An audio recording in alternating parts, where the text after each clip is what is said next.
that agriculture is the basic culture of India. Agriculture को जितना हमें इम्पोर्टेंस गवर्नमेंट लेवल पे देना चाहिए उतना इम्पोर्टेंस हमने नहीं दिया। Organic farming is good. सब काम सरकार करेगा, हम बेकार बैठे तो चलेगा। This mindset also need to be changed.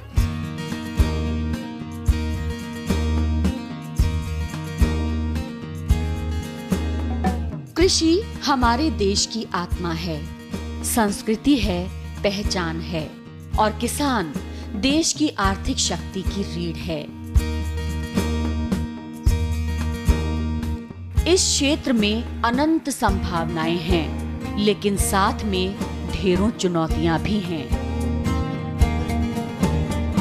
इन्हीं सब विषयों को लेकर देश और विदेश से विशेषज्ञ, नीति निर्माता, उद्यमी, व्यवसायी और किसान एक मंच पर जुटे और ये मंच था एग्रीकल्चर टुडे का। एग्रीकल्चर टुडे कृषि क्षेत्र की अग्रणी पत्रिका है और देश में कृषि विकास से जुड़े हर पहलू पर गंभीर तरीके से अपना पक्ष रखती रही है। ये मैगजीन न केवल कृषि क्षेत्र के विकास में सतत महत्वपूर्ण योगदान देती रही है, बल्कि एग्रीकल्चर लीडरशिप समिट के जरिए चिंतन और मनन को प्रोत्साहन भी करती रही है। इसी क्रम में एग्रीकल्चर टुडे द्वारा 8वें एग्रीकल्चर लीडरशिप समिट का आयोजन किया गया। यहाँ उपस्थित कृषि विशेषज्ञों के सामने बेहद ही महत्वपूर्ण विषय था। देश की खाद्य सुरक्षा के लिए कृषि का दीर्घकालिक बेहतरीन ढांचा। देश की राजधानी दिल्ली के एक प्रतिष्ठित होटल में आयोजित समिट में आए हुए अतिथियों का स्वागत एग्रीकल्चर टुडे के मुख्य संपादक MJ खान ने किया। We have the honor of having very distinguished gathering today. I want to name some people, but when I look around, I see that who to leave not naming, so I'll have to name almost 100+ people if I start naming. His Excellency Mr. Alphonsus. केंद्रीय ग्रामीण विकास मंत्री वेंकैया नायडू ने हरित क्रांति के जनक doctor MS Swaminathan की उपस्थिति में दीप प्रज्वलित कर समिट का शुभारंभ किया और डॉक्टर स्वामीनाथन द्वारा लिखित पुस्तक combating hunger and achieving food security का विमोचन किया।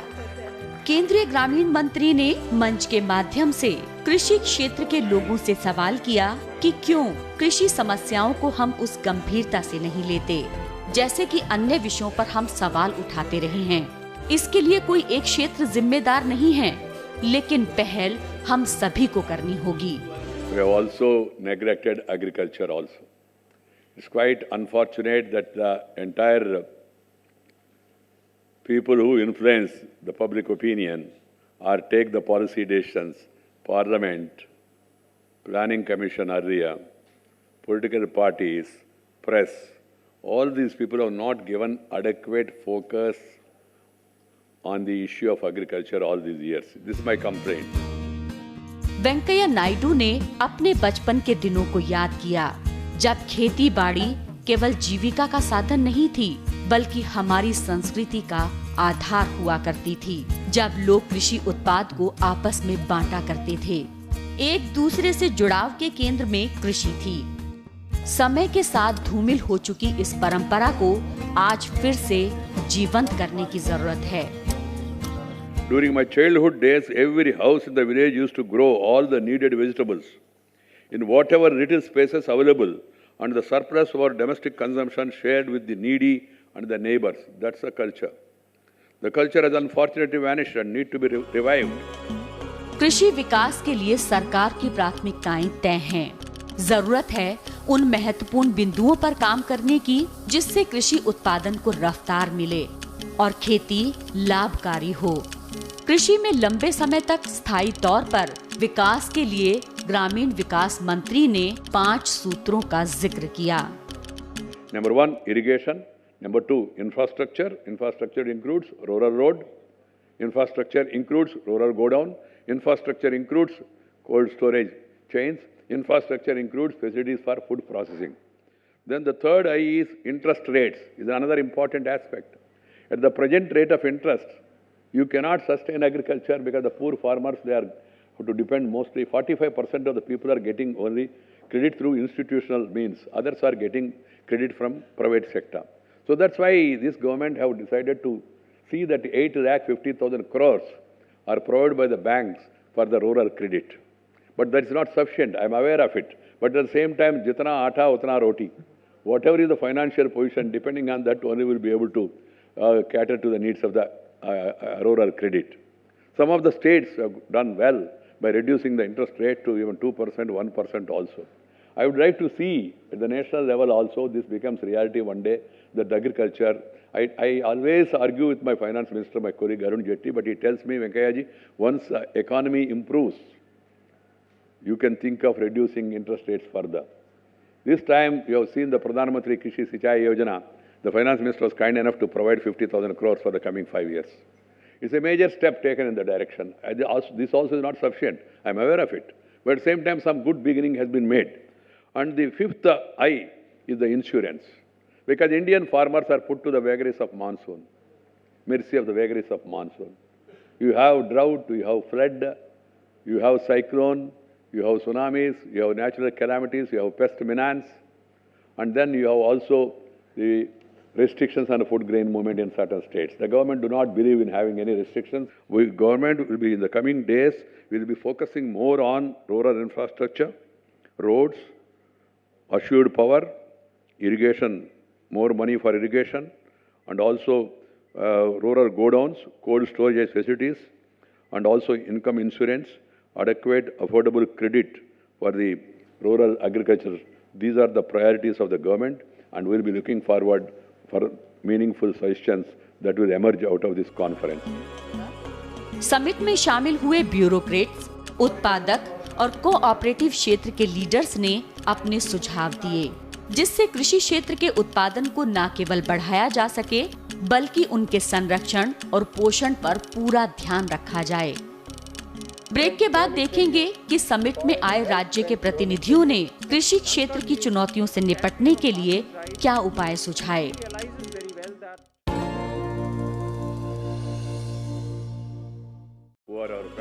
केंद्रीय ग्रामीण विकास मंत्री वेंकैया नायडू के बाद समिट में आए राज्य और संस्थाओं के प्रतिनिधियों ने मंच से कुछ बेहतरीन उपाय सुझाए।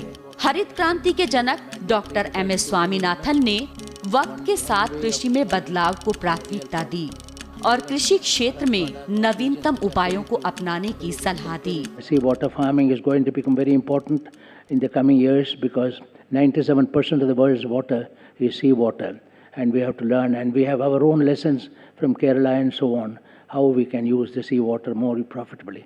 So we are happy that a country which has shown the way how to increase the income of small farmers through post-harvest technology, high-value flowers, whether tulips and so on, and also the mushroom production of various kinds, the power of cooperatives, which Sardar Patel in this country initiated. हरित क्रांति की जमीन हरियाणा और पंजाब हैं। देश को अनाज में आत्मनिर्भर बनाने में इन राज्यों का महत्वपूर्ण योगदान है, लेकिन अंधाधुंध तरीकों से कीटनाशकों और उर्वरकों के इस्तेमाल से राज्य की जमीनों की उर्वरता क्षमता खत्म हो रही है। साथ ही भूजल स्तर भी तेजी से घट रहा है, जो अपने आप में चिंता का कारण है। मैं देखता हूँ एग्रीकल्चर के लिए हमारा हार्डवेयर तो भारत का बहुत अच्छा है, हमारा सॉफ्टवेयर अच्छा नहीं है। भगवान ने बहुत अच्छी ज़मीनें हमको दी हैं, हिमालय जैसा पर्वत दिया है, बहुत अच्छी बारिश दी है, तरह तरह के क्लाइमेट दिए हैं और सब तरह की क्रॉप्स जो है हम यहाँ पर उगा सकते हैं। लेकिन जितना अच्छा क्रॉप मैनेजमेंट हमको करना चाहिए, जितना अच्छा क्रॉप मार्केट मैनेजमेंट हमको करना चाहिए, जितना अच्छा इंफ्रास्ट्रक्चर हमको मैनेज करना चाहिए, उस सब में हम कहीं ना कहीं पीछे रहे। और उससे भी जो बड़ी बात है, मुझे लगता है कि सोसाइटी, सरकार और बाज़ार, इन तीनों की भूमिका जिस प्रकार से एग्रीकल्चर के लिए चाहिए, वो तीनों में अभी और बहुत सुधार की आवश्यकता है। हर खेत को पानी का जो प्रधानमंत्री जी ने जो दिया है, हम पायलट प्रोजेक्ट इसी बार हर ज़िले में एक शुरू कर रहे हैं। माइक्रो इरिगेशन पर हमको जाना ही पड़ेगा, उसके सिवा कोई रास्ता नहीं है। सिराज साहब 400 रिचार्जिंग बोर मैंने डाक जोन में इसी साल में बनवाए हैं और पहले हम पशुओं के पीने के लिए लगभग 2800 जोड़ भरते थे। 15,000 तालाब जोड़ हैं हरियाणा में। हमने तय किया आने वाले वर्षों में, इस बार 1500 हमने और अतिरिक्त भरे हैं जो खेतों में होते थे, और आने वाले वर्षों में सब भर के रखेंगे और हमारी ड्रेन्स को भी रिचार्जिंग के लिए उपयोग करेंगे, क्योंकि ये इस प्रकार के वाटर मैनेजमेंट के अगर रास्ते हमने नहीं अपनाए तो हम बचा नहीं पाएंगे। सॉइल हेल्थ कार्ड आज कृषि की जरूरत है। देश के कई हिस्सों में किसानों को मिट्टी जांच कर उसकी रिपोर्ट भी दे दी गई है, लेकिन अभी तक इसका इस्तेमाल खेती में प्रभावी तरीके से नहीं हो पा रहा है। हमें सोइल हेल्थ कार्ड को किसान के अभ्यास में लेकर आना है, उसको जिसको कहते हैं ना कि लोक मानस में उसको लेकर आना है। अभी एक कार्ड उनको किसी ने टेस्ट करके दे दिया, उन्होंने रख लिया, उनके बाकी कागज़ों की जगह एक सोइल हेल्थ कार्ड भी रखा है। जब तक वो प्रचलन में आके दैनंदिन का अभ्यास नहीं बनता, जब तक उसके माध्यम से हम खाद, बीज, पेस्टिसाइड का इस्तेमाल करना शुरू नहीं करते, तब तक उसका लाभ नहीं हो रहा है। जैविक खेती समय की जरूरत है, जिससे न केवल मिट्टी स्वस्थ होगी बल्कि उत्पाद भी स्वस्थ होंगे। इसके लिए पहल पूरी तरह से करने की जरूरत है, जिसके लिए न केवल खाद बल्कि बीज, पानी, कीटनाशक जैसी अन्य चीजों में बदलाव की जरूरत है। जब हम यूरिया से, DAP से, फास्फेट से उससे खेती करते हैं तो एक अलग लेवल पर आ गए हैं। अब फिर से हमें उसे ट्रेडिशनल उस पर जाना है, तो उस क्वालिटी की जो हमारी मैन्योर खाद है, जो प्राचीन पद्धति से हम बनाते आए हैं, या केचुए वाली खाद है, उन सब के माध्यम से एक ही समय में हम उत्पादन के उस लेवल पर नहीं जा सकते। हमको निश्चित रूप से जो अच्छे उत्पाद हैं, अब जैविक उत्पादों की क्वालिटी जो भी अच्छा खाना चाहते हैं, वो जैविक खाना चाहते हैं, तो उनकी कीमतों से उसको कंपनसेट करना पड़ेगा, और सने सने करके उसकी वैरायटी के सीड भी चाहिए जो उसमें ज़्यादा अच्छे होते हैं। यानी केवल ये इसका परिवर्तन नहीं है, खाद के प्रकार का परिवर्तन नहीं है कि कौन से सीड हमारी देसी खाद में ज़्यादा उत्पाद देते हैं, कौन से सीड इसमें ज़्यादा उत्पाद देते हैं। फिर जो एग्रोनॉमी है, पानी की, नमी की, बाकी सब आदतों का भी अंतर है, हर सीड के साथ वो चेंज होती हैं, हर उसके साथ, तो उन सब का भी अभ्यास करते हुए। लेकिन आज इसका मार्केट है, इसकी ज़रूरत है, लोग चाहते हैं और देश की हेल्थ के लिए आवश्यक है, इसलिए हमको इस पर बढ़ना चाहिए। हरियाणा के कृषि मंत्री ने समिट के मंच से कहा कि किसानों के हितों के बारे में कृषि आधारित उद्योग सोचें, क्योंकि जब तक किसान सक्षम तरीके से खेती नहीं करेंगे तब तक उद्योग भी उन्नति नहीं कर सकेंगे। आज जरूरत है सच्चे एग्री लीडर की। किसान देश का बहुत साधारण है, वो जहाँ आ सकता है वहाँ ये सम्मेलन नहीं है, जहाँ सम्मेलन है वहाँ वो पूछ नहीं सकता, वो घुसा ही नहीं होता। इसलिए कुल मिला के, जैसे मैंने कहा, यहाँ मैंने एक सवाल उठाया कि एग्री लीडर कौन है, तो वास्तव में उसकी चिंता करते हुए सारे सिस्टम को आगे ले जाने वाला एग्री लीडर है। इसलिए वहाँ जो हजारों किसानों को, लाखों किसानों को लाभ देने वाले, उनके FPOs के माध्यम से, उनकी कोऑपरेटिव के माध्यम से, इवन किसानों के कॉरपोरेट भी कोई बनाता है, मुझे आपत्ति नहीं है, वो सब प्रतिनिधि होने चाहिए जो उनके आउटपुट से सरोकार रखते हैं, जिनकी आमदनी उन किसानों तक पहुंचती है। सुबह से देर शाम तक चलने वाले इस एग्रीकल्चर समिट का समापन केंद्रीय गृह मंत्री राजनाथ सिंह ने किया। साथ ही एक वेबसाइट भी लॉन्च की। देखेंगे ब्रेक के बाद।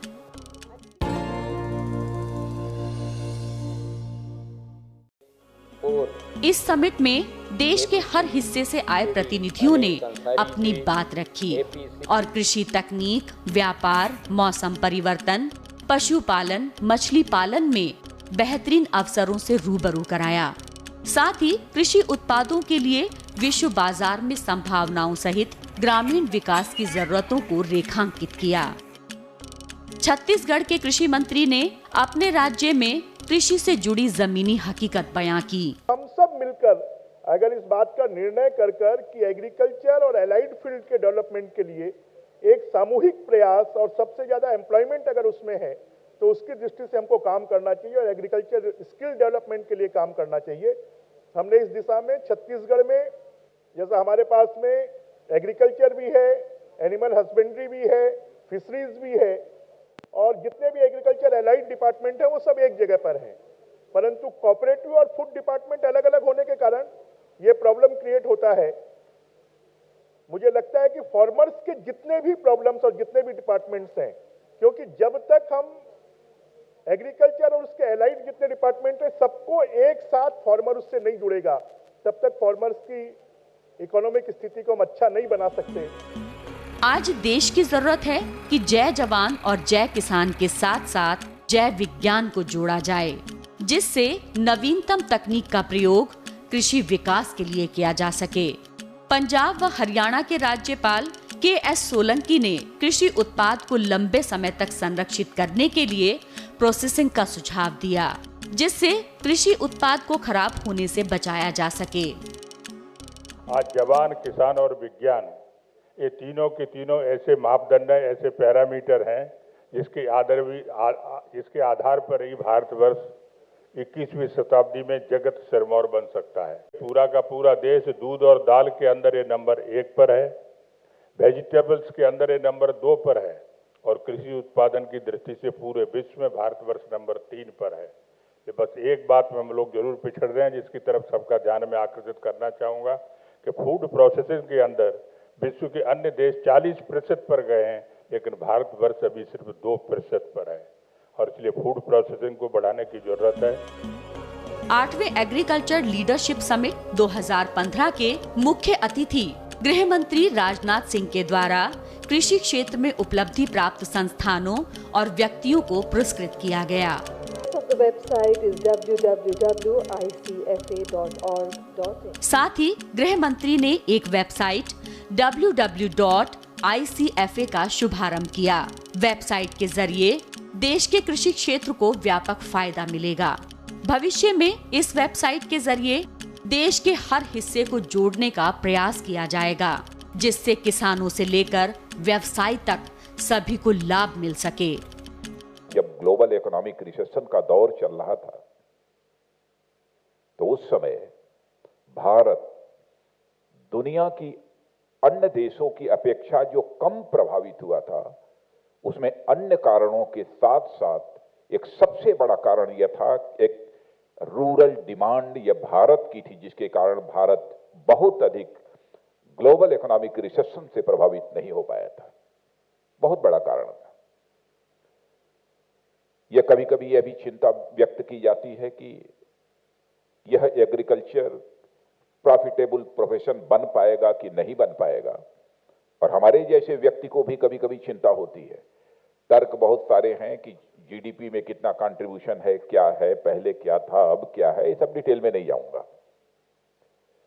लेकिन आप सबको देखने के बाद और आप सबके कंट्रीब्यूशन को जानने और समझने के बाद मैं कह सकता हूं कि भारत में कृषि को, एग्रीकल्चर को एक प्रॉफिटेबल प्रोफेशन बनाया जा सकता है। मेरा विश्वास यह पक्का हुआ है।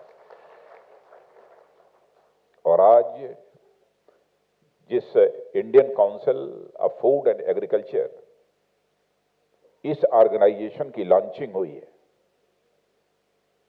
मैं इसके लिए डॉक्टर एम जे खान को विशेष रूप से बधाई देना चाहता हूं। और मैं देखता हूं कि एग्रीकल्चर सेक्टर में जिस तरीके से डॉक्टर एम जे खान अपना रोल प्ले कर रहे हैं, मैं तो यही कहूंगा कि ये एक नौजवान सचमुच यह एग्रीकल्चर सेक्टर के लिए करिश्माई व्यक्ति है, charismatic personality doctor M J Khan को मैं मानता हूं। सुबह से शाम तक चलने वाले इस समिट में नीदरलैंड के राजदूत Alphonsus Stoelinga, PI industries limited, Jain irrigation, कापर्ट, animal husbandry Uttar Pradesh, Amul India, UPL group सहित देश की जानी मानी कंपनियां शामिल हुईं। सभी का मकसद कृषि क्षेत्र में सार्थक योगदान के साथ देश के कृषि उत्पादन को बुलंदियों पर पहुंचाना है, जिससे देश को पौष्टिक और संपूर्ण आहार उपलब्ध कराया जा सके।